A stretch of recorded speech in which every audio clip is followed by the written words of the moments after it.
Bismillahirrahmanirrahim, wassalatu wassalamu ala ashrafil mursalin. Après avoir terminé donc les assemblages au niveau du portique principal, ou bien du portique central, des portiques centraux, on passe maintenant au portique de rive, donc de la même manière, on fait un calcul. Donc c'est pas la peine de jeter un coup d'œil sur les sollicitations, c'est le même principe.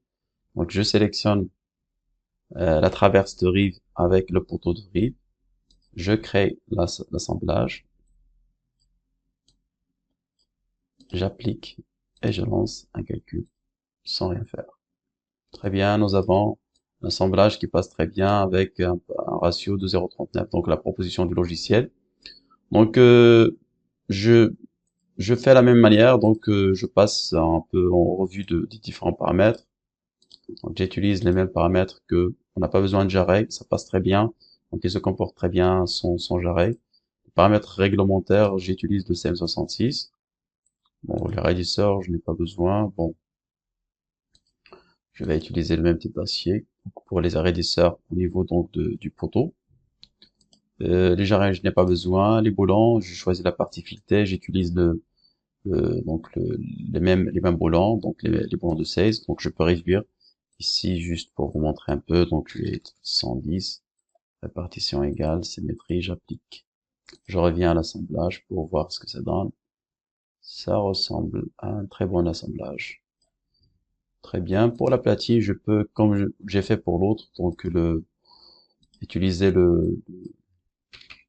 l'acier qui est utilisé pour le projet, réduire l'épaisseur donc de la platine, comme ça, je fais un peu d'économie, je lance le calcul, et très bien, donc ça se passe très bien avec la nouvelle configuration. Comme je dis, pour les autres cas, c'est un calcul, vous pouvez jouer sur les paramètres, l'essentiel c'est de choisir les bons paramètres, c'est de bien paramétrer les méthodes que vous utilisez, le règlement que vous utilisez, et de jouer sur les différents paramètres pour essayer donc de respecter les exigences réglementaires en la matière.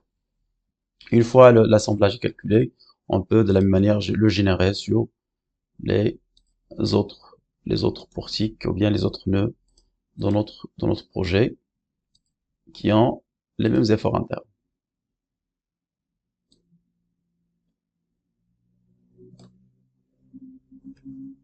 Donc ici on fait une sélection multiple des portiques qui sont concernés